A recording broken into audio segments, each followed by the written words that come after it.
We will do a training, I will show, with the main aim to give you understanding what is behind some of most popular demonstration account reports. So this is not a training, because if you want a really EasyBI training from the very scratch to the mastering EasyBI, I suggest go to our partners and get some training session. It would be the best way, or to watch our demonstration videos.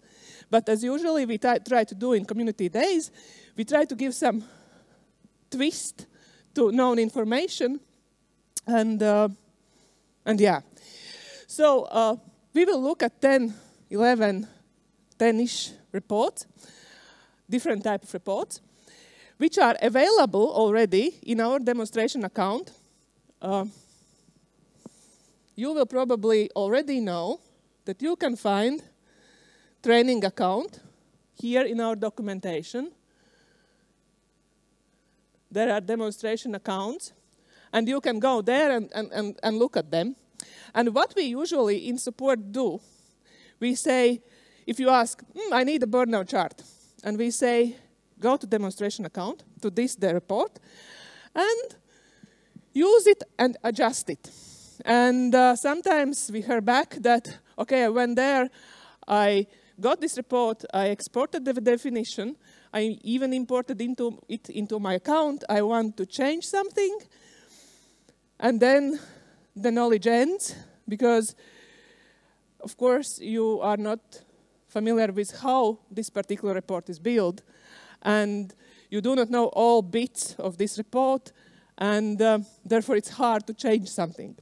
And we will do today, we will do exactly that. We will do those reports from scratch, and I will try to describe what parts are used to build this report. So, okay, let's get started. So, no, this not.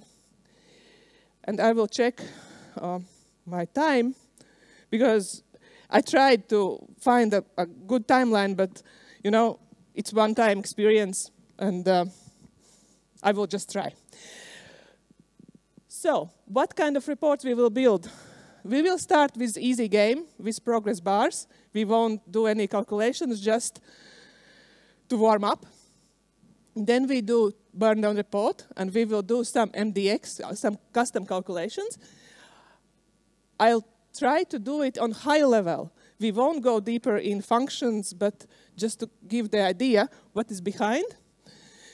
Then timeline reports, a few statistical reports, and we will end with juicy prediction report with a lot of calculations. But again, we will stay on the idea, on the level of construction and idea.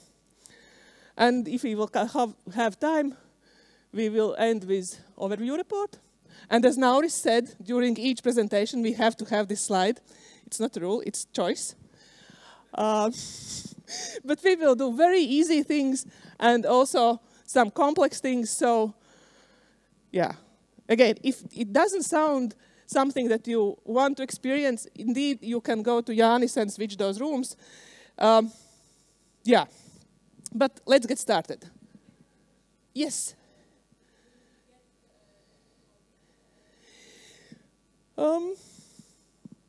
I don't know. Somebody is recording? Yes, then. No.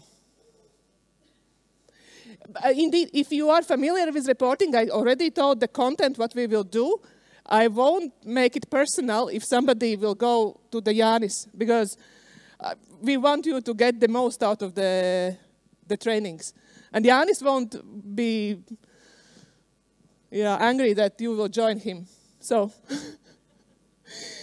no, I'm very happy that you stay with me, but empty room would be very, very, very, very sad. But yeah. Okay.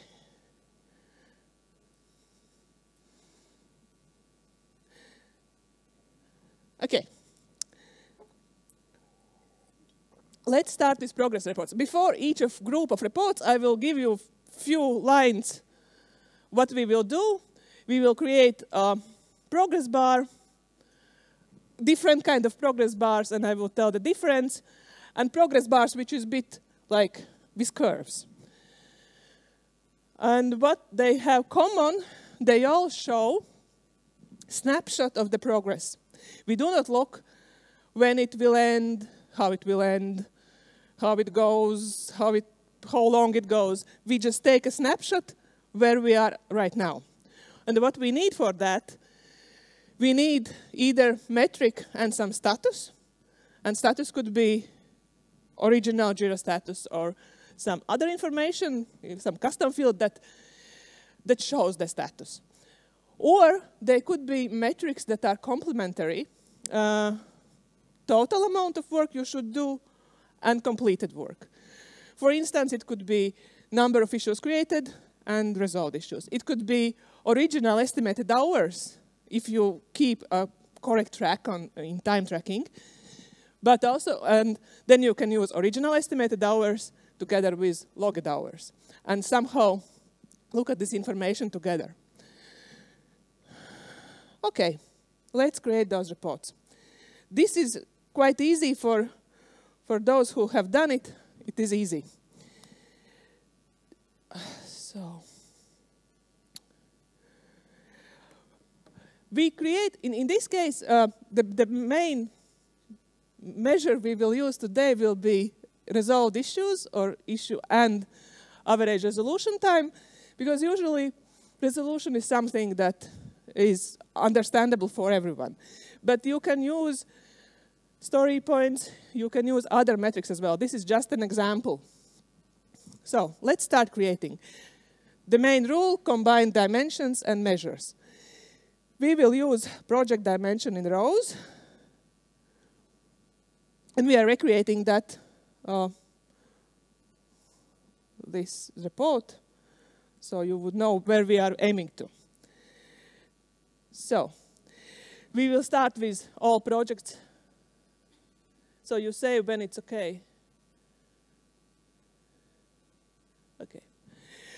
We are start with all projects in rows. We can do as by expanding it and select one project, but we usually suggest, if possible, always add this dimension, the same dimension in pages, and here in rows, select a particular level of dimension members. So we select all projects there, and if we want this report by one project, it would be easy for us to just select it later, which one we need. Instead of selecting one right away in rows, that could also be a solution. We suggest doing that way, then this report is more versatile and you can use it for more projects. And we will use number of issues created as the amount of work and combine it with status dimension. We have its statuses here. Again, we can expand and see some statuses. This is a very good situation that we have only 5. As Stefan showed earlier, we could have 51 only done statuses. So probably statuses itself won't be a very good situation. Therefore, we suggest using the same what already Stefan said to do, use categories. So always check if there are some hierarchies in a dimension.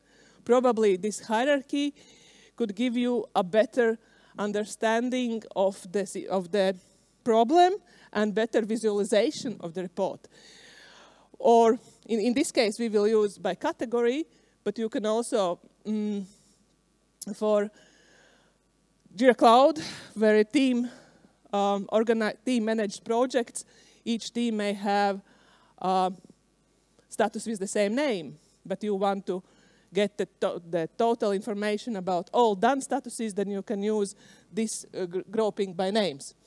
But okay, status category, we select it here. We either delete the first or select particular level members category. So we can switch to bar and do the magic here. Not here, sorry. And do it stacked. Everything would be good, but we see that to do status is the first one, in progress is the second one, and done is the last one. And if we are from Western cultures, we are writing from the left side to right, then it somehow seems normal that we put past experience in the left side and the future on the right side. How can we change the order of those columns? We can switch back to table. It is easier, at least for me, it's easier to operate with everything in tables and only then switch to charts. So there are two approaches how to do that. One approach is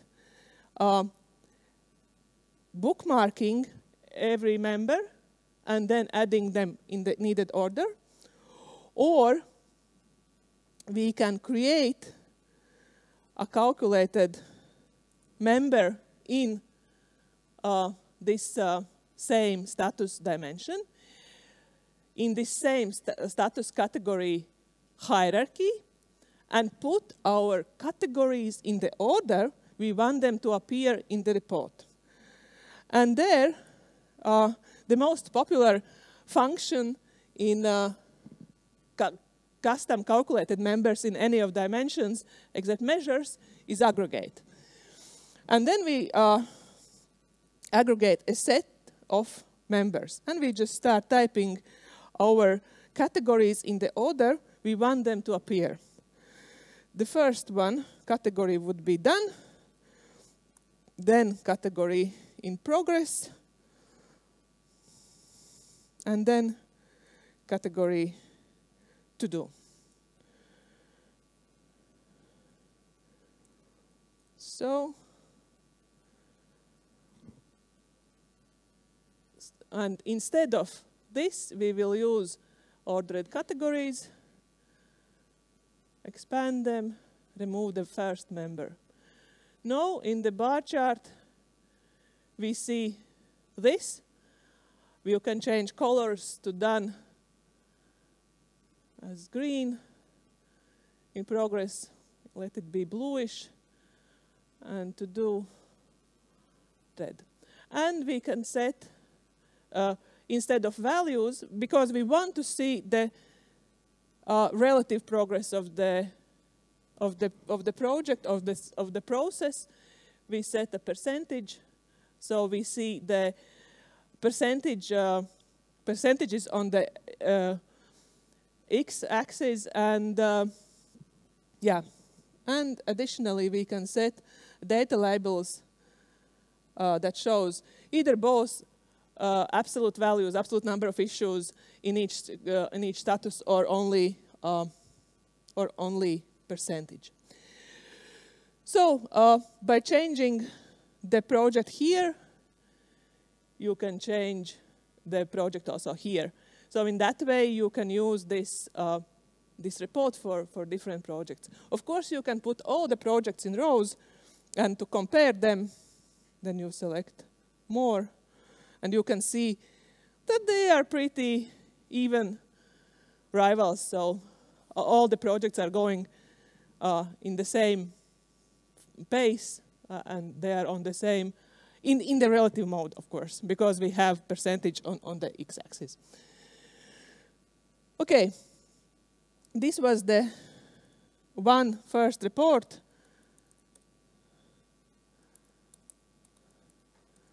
Progress. Another way, instead of using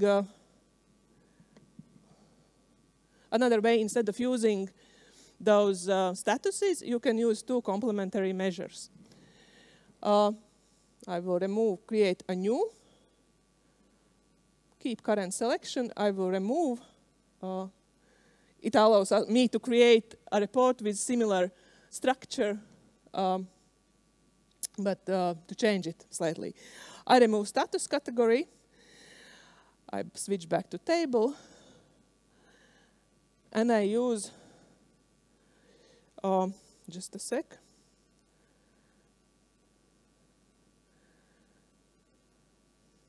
I will use three measures which are complementary. Issues created, issues resolved, and issues due. Why I use all of them? Because basically issues due plus issues resolved always is issues created, except if you use time dimension. This is how those, number of total amount of issues is completed plus not completed. And we can use this in our bar chart. We create a bit different approach. It's already stacked because I did that previously. I removed percentage. But actually, we do not want issues created to be stacked because it doesn't give us a correct result. We unstack it, and we make this, because it's normal, it's how it should be. Issues created is a sum of due and resolved. And instead of showing it as a bar, we can change a type to a scatter. And instead of percentage, we use values. So what we get that we have bar, and we can get value here that shows the total amount of issues in this stacked bar. This is just another way how you show the information.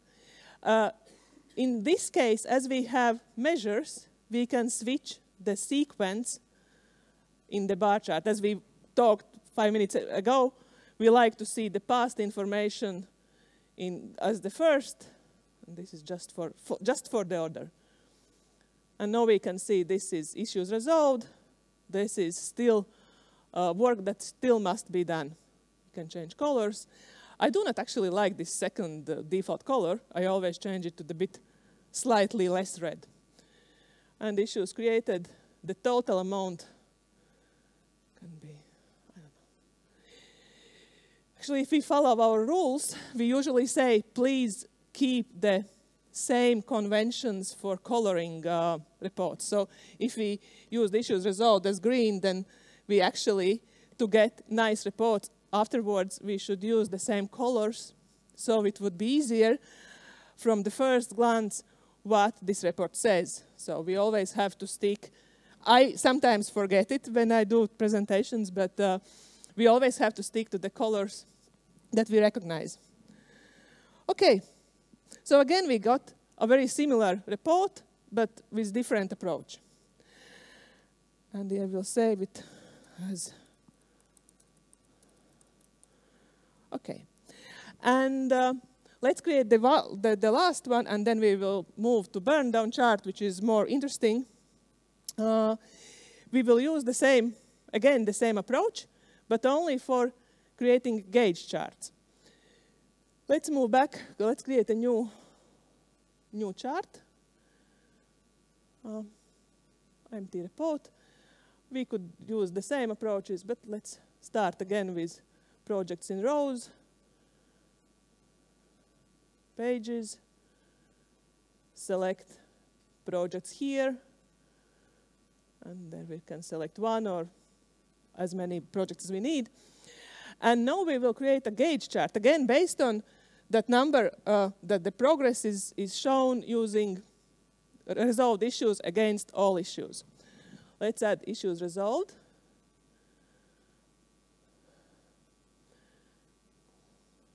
And move to gauge chart. So we should combine resolved issues with created issues. We will set gauge limits that actually says what is the minimal value of the gauge when the gauge is in one color, and what is the maximal value when the gauge has changed the color. So in our case, the minimal value is 0 resolved issues, no resolved issues, the work is not yet started, and the maximum value is the number of created issues. So we do not know. This number can change over time because you can add more and more issues to your backlog. And the work is done only when all issues are resolved. Therefore, we set the gauge limit as maximum value issues created. And we can select from red to green. So apply. We have 3 projects, and we can see the progress of those projects using Gantt chart. In the same way, you can add another pair of issues. I sometimes, last year, my colleague gave a presentation how to show the progress using different metrics. We used here only number of resolved issues. You can also want to compare this information with information from testing or from time tracking. Then you could add 2 more measures, hours spent and original estimated hours. So time tracking, hours spent, and original estimated hours. And we again go to gauge, and hours spent is the same work done. We set gauge limits on this metric that shows the completed work. And we say that the maximum value is original estimated hours. And again, we can set 2 colors, blue this time. And we can see that there are overspent all logged hours already. We can compare this information. That job is not yet done. We don't know yet why it hasn't been done. Probably either its pace is too slow and it takes more time than evaluated. Either there are new issues coming into the backlog. But we see that all the time we already have planned for this work is spent, and the issues are not yet resolved. So sometimes it's interesting to compare different metrics, different type of metrics that shows progression of the work from different aspects. There could be story points, as I said, testing information, tests created and tests passed, etc. So, okay. This is quite simple reports, but they give us information about what happens now. Okay, let's move to the next part, to the burn down reports. We will create a version open issues burn down chart, which is based on open issues and how this number is decreasing over time. We'll reach that there are no open issues in the version, in the release. But a short overview, what do you need for burn down charts? And when you use them, this is mostly used for processes with a known start and end dates. But it shows you during the process how fast you are going day by day. What you need to build a report? You need a report time frame. You have to decide what would be your start date and what would be your end date. For sprints and releases, there are information, start date, release date, sprint start date, sprint completion date. For projects, sometimes there are some start and end dates.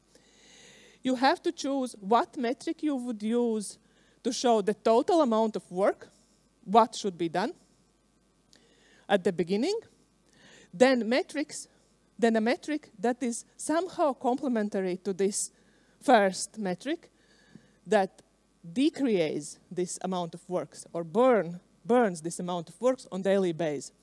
And then you have to draw a trend line and guideline to see how you are going exactly and whether you are behind or of the work or you are lagging. So there comes some MDX calculation.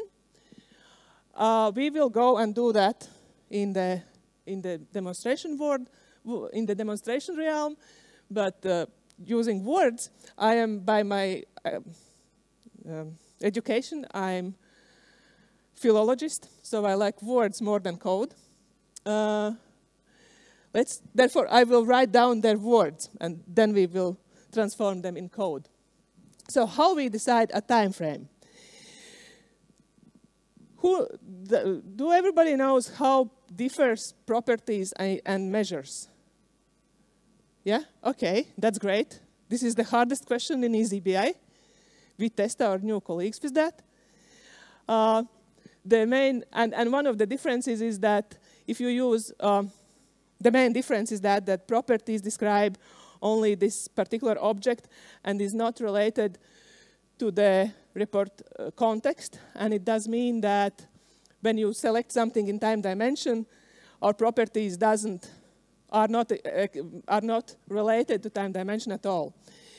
And if you have release start and end dates, those are version properties. Therefore, we cannot just put time dimension and filter by time, and then somehow magically those time members appear based on the version start and end dates. So we need to create a calculated measure.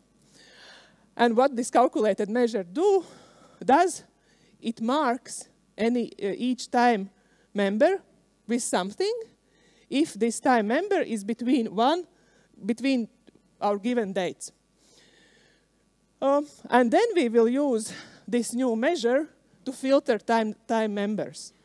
So we will create such measure in a minute.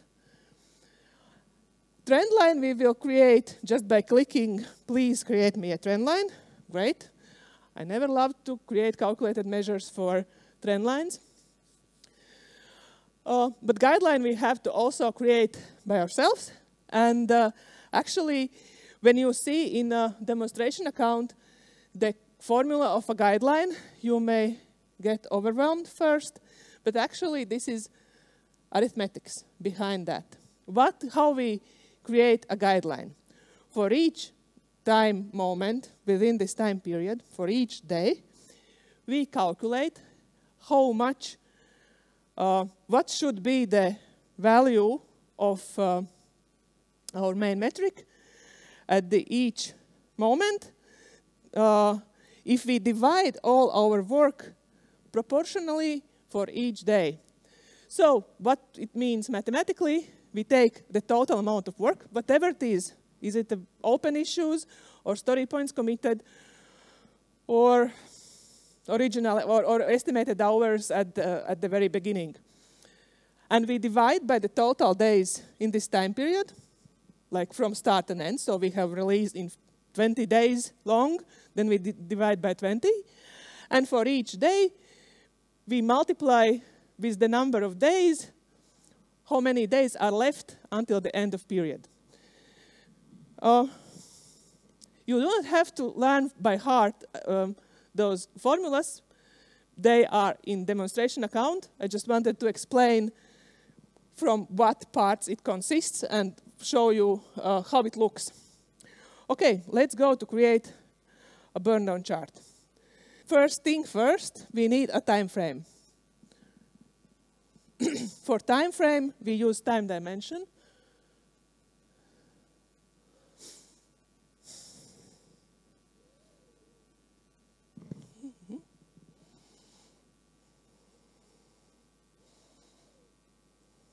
Somebody's watching movies?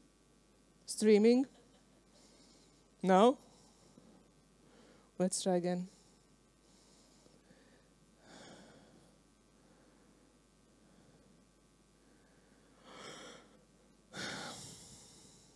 That somebody in the hotel is doing that.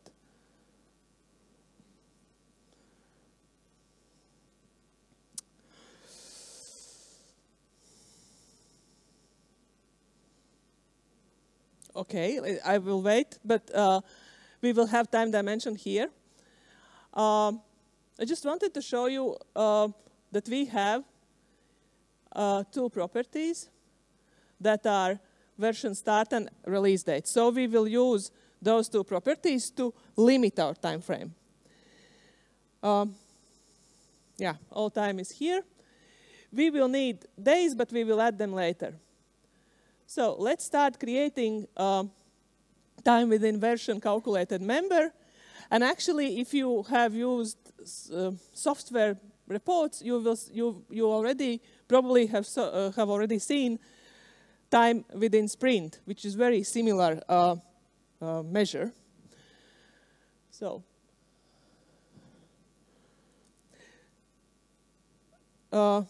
let's try to write in words when time is between start and end date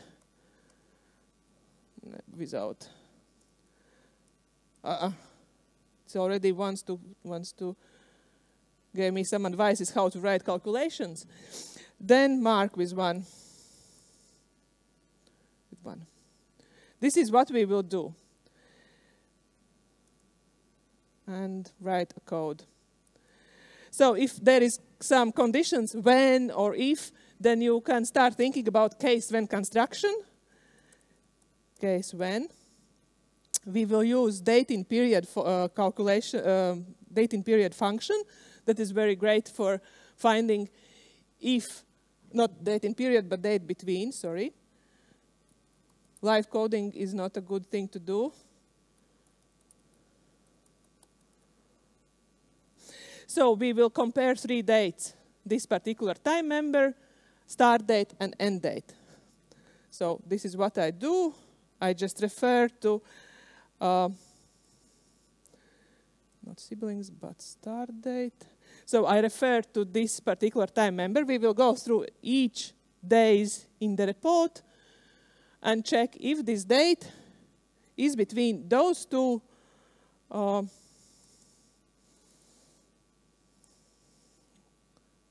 dates.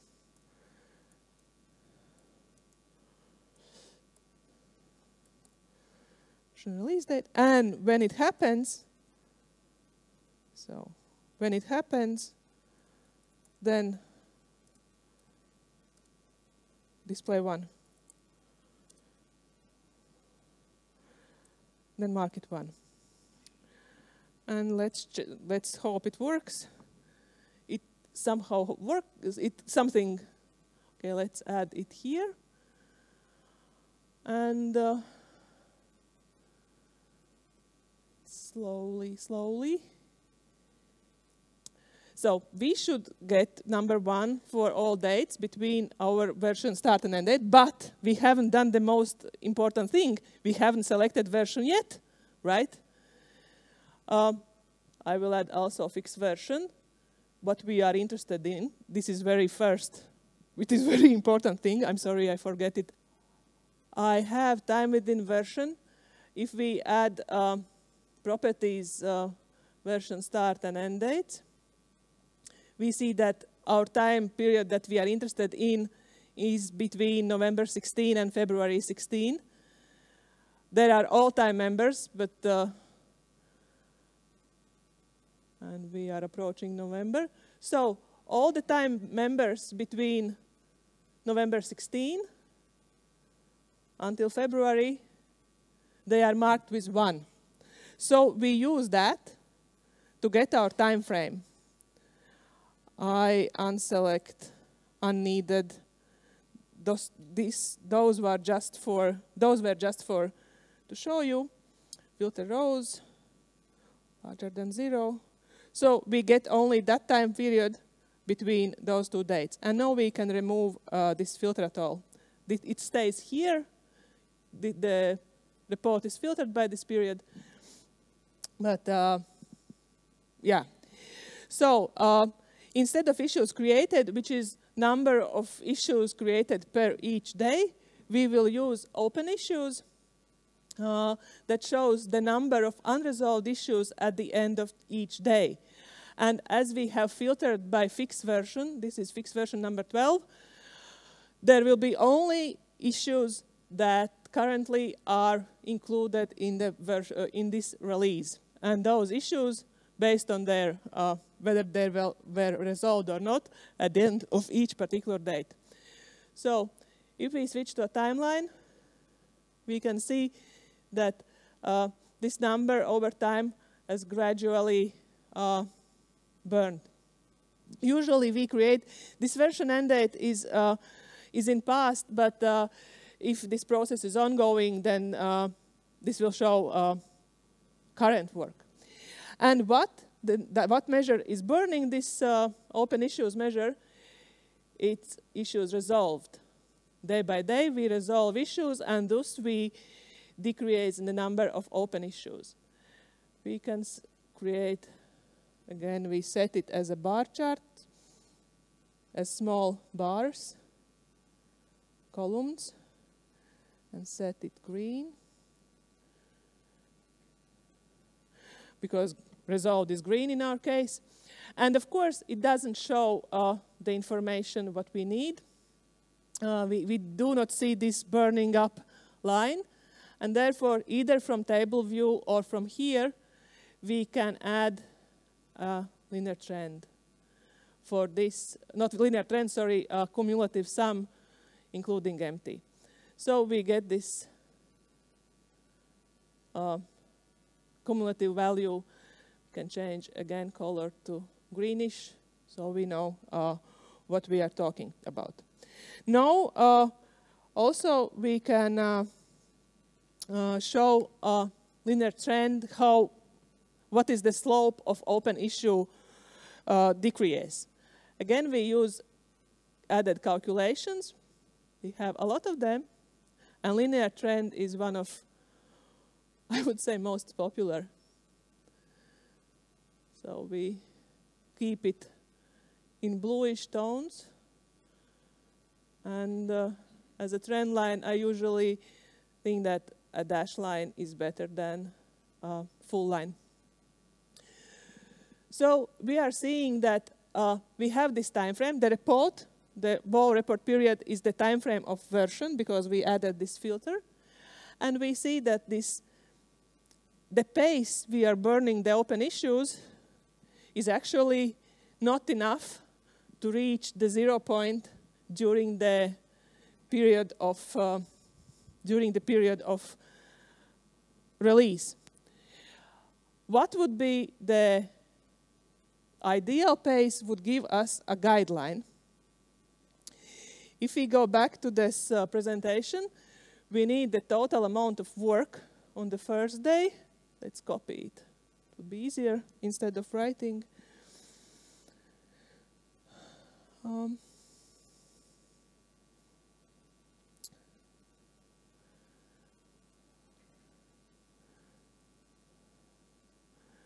So we need this information.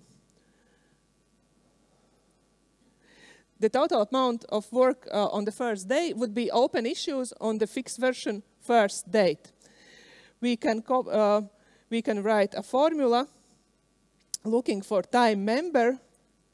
We will create a tuple. First of all, we will create a tuple from two elements, from time member that is the same when the time member for the release first date and the measured open issues. Open issues is quite easy to write, open issues, but for the time member, we have to combine time dimension day, because we need a member, it means a time dimension member, with a particular date.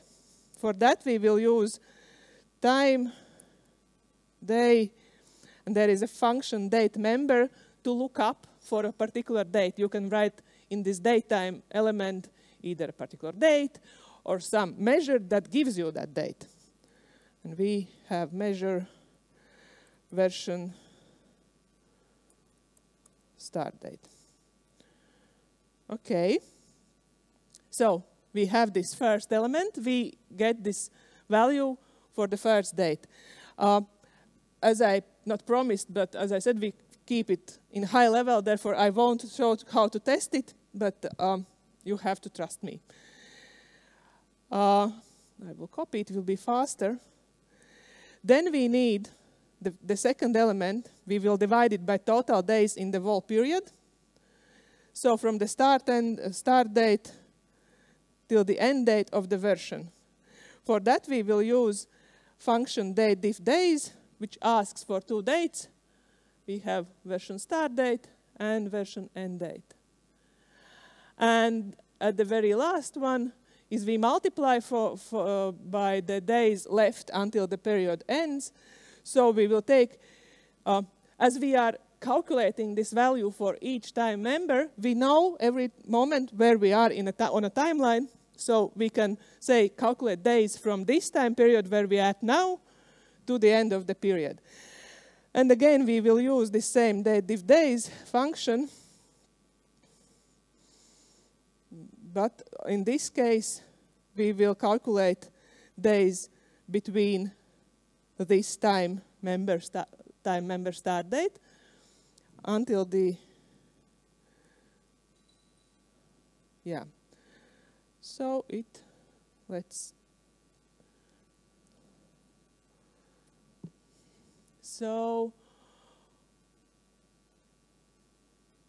so we can see that now we have an ideal guideline how fast our open issues should be burned. Again, I will switch to dash line. To reach the 0 point at the end of the time period. So if trend, and you can see compare the slope of the trend line and the slope of the guideline, and you can compare guideline with actual line. So those are the main components that build burn down reports. Time frame, you define time frame. Usually using this approach, you find two measures that are complementary. One who is showing a total amount of work, and the another one which decreases this amount. Sometimes you can use predefined measures, but sometimes you have to calculate them. And then get cumulatives, trend line, and build a guideline that mathematically divides the work on the total work by days and shows on chart.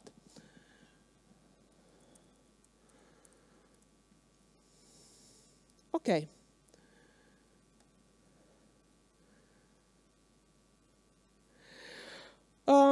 The next two beautiful reports, we are behind time because of this, sorry. But now I will show three reports which are beautiful. Timeline reports that actually can help you if you want to see your past performance and you want to compare with yourself how well things are going, whether you are improving or not. They are, one is resolved issues changes over time. Beautiful report, most active days regarding resolved issues, what was the most active periods, and to build an average resolution trend. In this exercise, we will work with time, analyzing same value changes over time. When you deal with time, if you use on rows or you're filtering by time, the whole report, always pay attention on what measures are you using in the report. Because each measure relates to time dimension by a specific date. Issues resolved by resolution days. Issues created by creation dates. Issues due by due date. And if you do not have a due date, then on timeline, issues due doesn't work. You won't see a value. And it's more critical if you use with changes. So whenever you deal with timeline, check what measures are you using, check documentation, how they relate to time. And in those reports, you can widely use EasyBI features like trend lines, comparison between time periods, conditional and markdown formatting. in those reports, visualization is a key. Okay, I will try to create them faster than previous reports. Okay, empty report. Let's create this result change over time. So over time, we need time dimension in rows. And before we do something else, add in pages as well time period. We know the drill, select a particular period here. We will use months. And then from pages, we can limit what months we want to see, not all the time periods, but let's say previous year. You can say last 12 months, but I do not have nice data here. So we have this.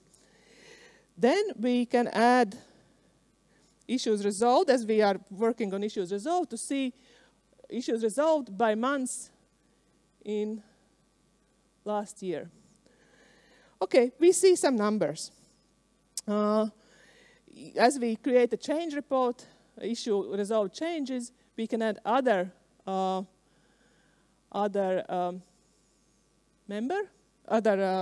custom standard calculation, previous period changes. And now we can see how it fluctuated, how our pace fluctuated. Some months we were nine issues more, then we were a bit back. And to find those months when we did less than previously, we can draw some nice arrows up and down, because you can color code this all, or you can use markdown formatting. And I will show you a small calculation that shows arrow up and down based on this period changes, negative or positive value. Before that, I will copy the name of the measure. I need that. And then I will create a new calculated measure. Again, case when this measure is positive, then we will write, if positive, it's good, green arrow up. We will change it later. When this same change measure is negative, then we will draw pink arrow down.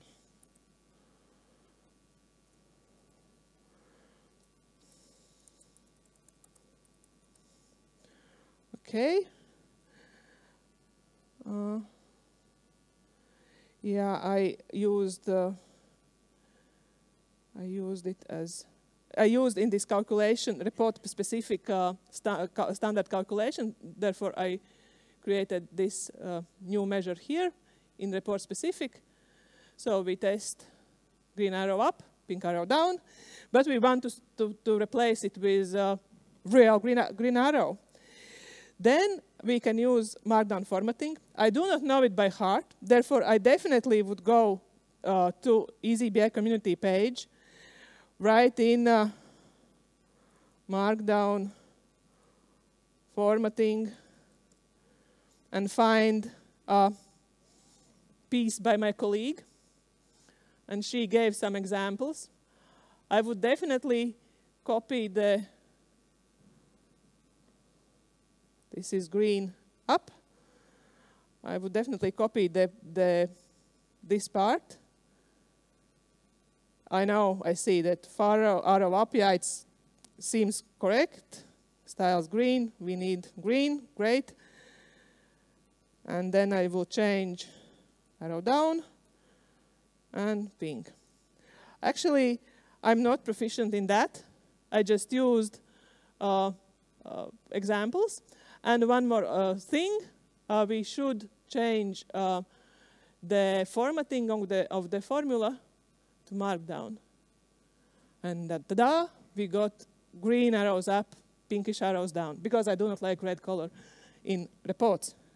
In clauses, that's great, but in reports, And what else we can add? We can add sparkline. We can visualize adding some sparklines.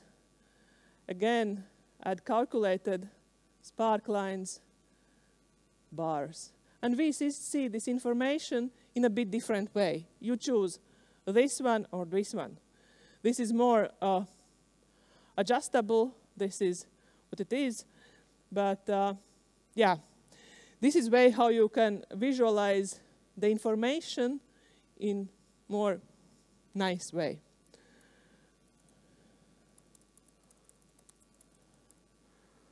Okay. Next one report is a quite easy one. And we will create this map chart of most active days, heat map chart of most active days. So we want to know if we have a project in a specific period. We want to know sometimes what was the most active period when most resolved issues where most issues were resolved. Probably it's a particular day. Probably it's a particular time of particular weeks. So we will get it now. For that, again, we will use time dimension.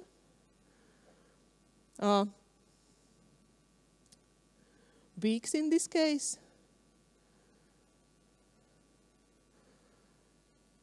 Weeks, put it in pages. Let's select 2024. And we will select resolved issues because we are talking about resolved issues. And hide rows and columns with empty values.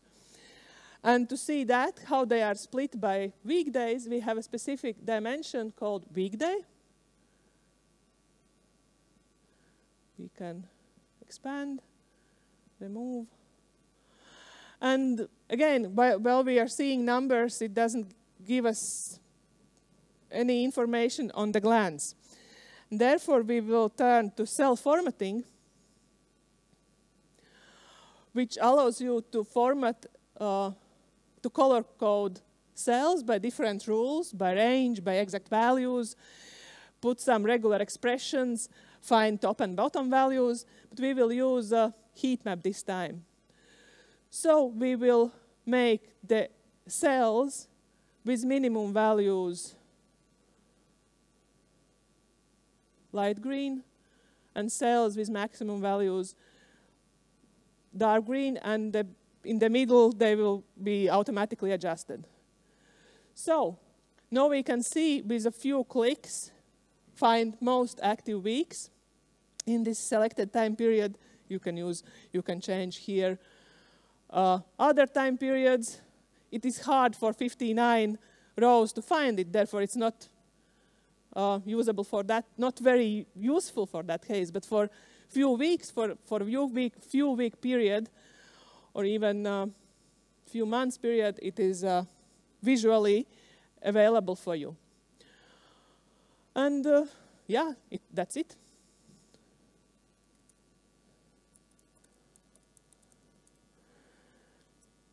And one more report I want to show you.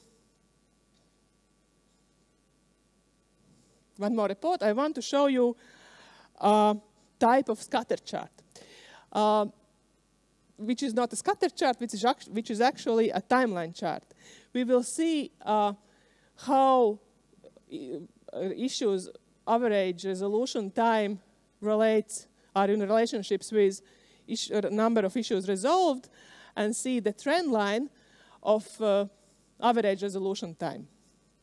Again, we need time in rows because we are talking about timeline reports. Time in rows. And we select our two measures, issues resolved and average resolution days. Actually, we will need them in different sequence.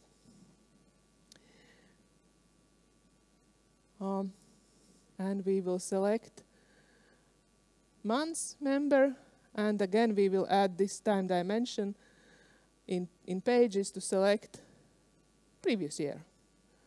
Let it be previous year. No.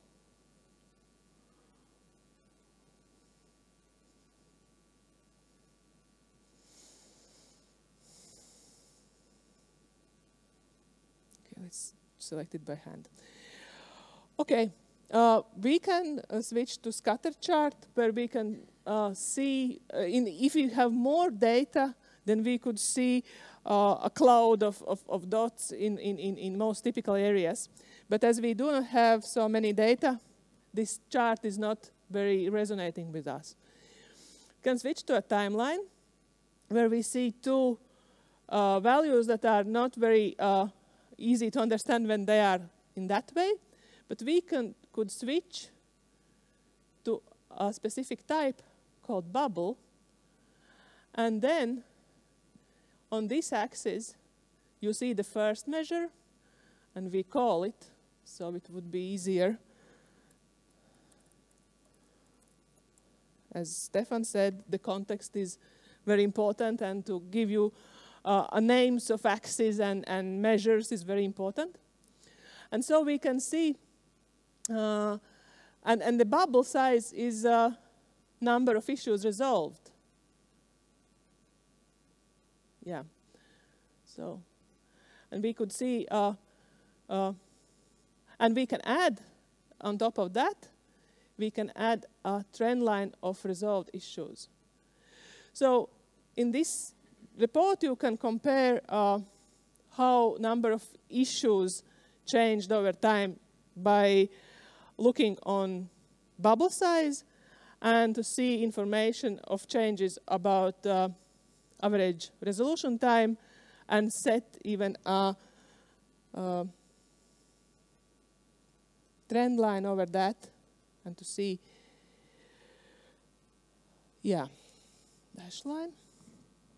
Also, can change colors, but also here in that kind of reports in graphs, in visual reports, you can change colors of visualization, not only in chart, using conditional formatting. The same formatting we used in tables, but in this case we will use them in a chart. And we can use top and bottom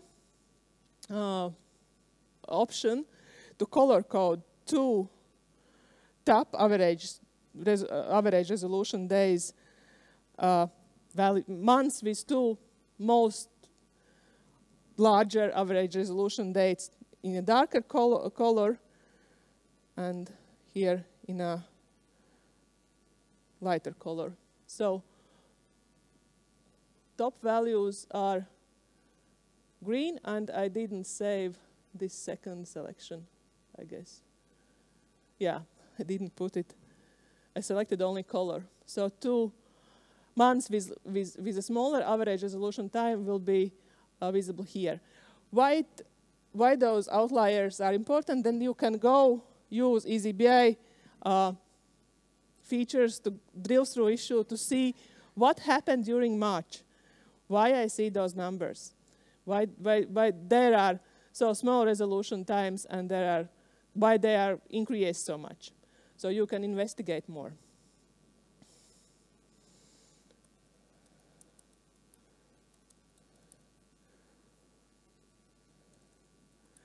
Okay. My fears that I won't have time for everything are real. And we will have a lead time distribution report. We are moving to statistical reports. And we have lead time distribution report I want to show you. And why this distribution report, why it's important. It shows how the values are distributed in analyzing distribution of values and finding most typical ranges. You can find how long is your tail with specific outliers and the head of this line. And to create such report, what you need interval dimension. So do you know what is interval dimension? No, great. So there are, if don't, then you can, then few words. So interval dimension split split issues in groups by the value in a specific numeric field. We have resolution interval dimension where we split issues by the resolution interval, and issue age interval dimension where we split issues by their age. But actually using custom fields, you can import also interval dimension for any metric value and age dimension for any value of this date picker field. So, and we will use only standard calculations and conditional formatting to create this report. Let's do that. So, I will use our standard resolution interval dimension. So, pretty long. I can see already that this tail is quite long, and there are some very outlying intervals. And there is more issues. And then I see one dimension member called none. It's because I use measure issues created, and none are those issues that are not yet resolved. Therefore, I can switch and use resolved issues instead. Then this row will be empty. Again, I select resolution intervals. Tomorrow, Dinah will tell you why removing something is probably not the best option. It's okay, but if you can avoid that, then do that. I do not want to remove anything. Yeah, so we can see our this one. We can, and if we see it on a bar chart, we will make it vertical. We already can notice that there is that type of curve, but we do not know, we cannot conclude from this report what are like most typical 80% of issue resolution times. So if we want to look only on the middle of these resolution times, what would be the middle? Where it would start? Here, where the last 10% will be. Here. We do not see that right now. And then we can use standard calculations. And let me switch back to table view. Let's add how many percent of each group of issues, how many percent of each resolved issues each group has. So now we can see that there are percentages, and the last ones are pretty small. We can set, in top of that, of this issue resolved percentage, a cumulative sum. So we would get the total sum,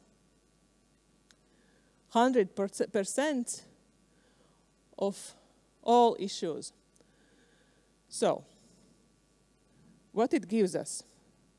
We can go back. We do not need issues resolved percentage anymore. We need to see where the first 10% or first 20% end, and where the next, and where the last 20% end. If we switch to a bar chart, first of all, we need to change the axis of this, sorry, not that, axis of this measure, because one measure issues resolved is number of issues, which is one scale, and another is percentage, this is another scale. So finally we can see this curve, how it looks, how we reach those 100%, and it seems there is very long this tail. But to show exactly where are those typical 80%, let's color code let's color code the bars which are within this typical resolution, not resolution, yeah, resolution time. How we can color code bars? We will look at we will color code bar based on another value, based on cumulative issues resolved percentage. So if this percentage is less than 10%, we will color it differently. And if it's over 90%, we will color it differently. First of all, I will copy the name of the formula. I will need that. And then I will go to issues resolved and use conditional formatting. But this time, I will use custom formula instead. So we will use, based on this measure, if the value is, we will use range. If it's less than 10%, let's color it light green, add new rule. If it's more than 90%, then color it dark and let it be in the middle. Let's apply. And now we can visually see that actually the typical 80% of issues are resolved from 10 to 159 days. And we have a very, very, very long tail. We can check other projects as well. For that, we will add them in pages. And numbers and the curve is a bit different, but we can see the same pattern here. That from 170 days, this is just a tail. There are few issues here, 10, 7, 10. What we can do, we can rest it as it is with a long intervals, but we can also change the intervals itself. So if you see, if you are not interested in each 10 days, but you are interested in like very fast, then in the middle, split by 10 days. But if it's more than half a year, let's see it by 50 or by 100, even 100 days. Then what you can do, you can change the resolution interval itself. One very important thing, if you change it in the account, it changes this interval dimension in other reports as well. So this is a limitation right now, but yeah, it's typically you would do that if you have, we are interested in issues resolved up to 2 days, up to 10 days, between 10 and 40 and more. So then you will create those uneven intervals. And also in this case, we can see that this tail actually doesn't make sense. Those are last 10%, and it doesn't make sense to split them by 10 days. Therefore, we can change the interval. And I always check in documentation, but let's try that from 0 to 200 days, let it be 200, so it would be safe. Let it be split by 10 days, and the rest split by 100 days, because we see there 600 days, and it's very long. So we actually did that on a click. So up to here, there are smaller intervals, and this is the tail. Of course, you have to be aware that everyone in your projects that are in this account understands why those intervals are different. You can also create calculated members in interval dimensions where you aggregate them and call them differently. And fast aggregating this member would be fast solvers, the rest would be middle solvers, etc., etc. So this is dimension that is similar to any other dimension, but yeah, but you can change it. Okay, let's save it.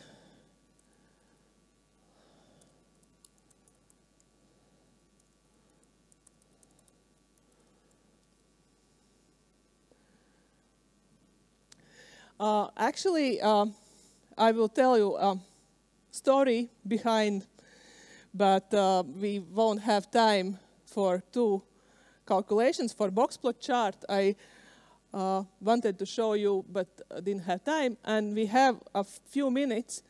I won't have time to go in very details, but about project prediction report. What we have, we try, when we use project prediction reports, we try to predict when, taking into account how many currently unresolved work is, and what was our pace from the project beginning up to now. We try to predict when all currently unresolved issues would be resolved and when the project ends. And we have this report in our demonstration account, so do not worry, you can get it right now. I just, without showing, tell you what are the main parts of this report. Again, we need project start and project end date. We need a time frame. Project start date, you can put a particular date, but in our demonstration account, we consider project start when your first issue is resolved. So it means that the actual work is going on, has been started. And predicted end date, I will show you in a words how it's calculated. And again, we are using the same approach that we take one and another date and calculate those numbers ones, those ones for each time member, to mark them and then filter this time period for this project. Then we need a measure that shows performance. In our case, it is issues resolved and cumulative value of that. The measure that shows the total amount of work. And we have issues history that shows number of issues at each day we selected report values, report filters. So number of issues in project, and its cumulative value by its nature. Then we have to calculate the predictions that are based on past performance or average pace. And those predictions can be varied mathematically, showing optimistic or pessimistic predictions by multiplying by some constant value, and rolling predictions based not on the whole period, but on shorter periods of time. So how we calculate predicted end date? We calculate only this date if the project is ongoing, and we take today's date, like April 11th, and add the amount of days that is needed to resolve all issues that are currently unresolved, applying the same resolution pace as previously. This is how it sounds in words. How we get average resolution pace. We take all resolved issues until now and divide by days in this project until now. Something a bit similar we did in this guideline calculation. And to draw this prediction line, we again calculate for each time period how we predict how many issues will be resolved on on this day, up to this day. And we calculate it only for time members between the project start and end dates because we do not need more. And we take this average daily resolution pace, as we calculated in the previous slide, and multiply it by the number of days from the project start date until this time member. So I won't show how to create it. I will show the report and I show the, because we have to finish.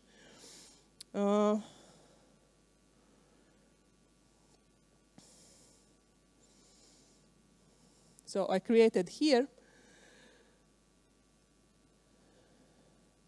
So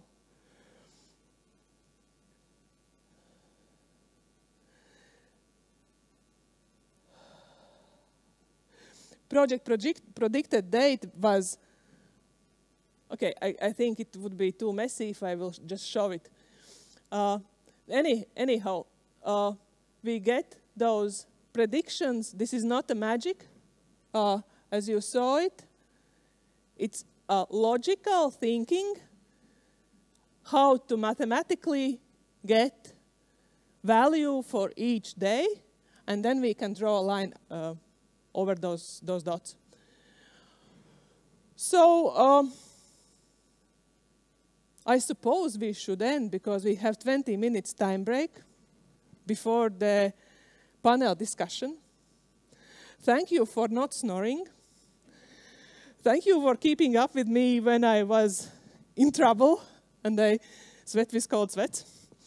And this information, I will put the script of this training session because I have a script. This was, I didn't check my messages, I checked the script. And I will put it in community page because then you could go through all this thinking process. And there is also added a link to a real demo report. And this is how I created this report and how I thought about how to create this calculation. Okay? Thank you again.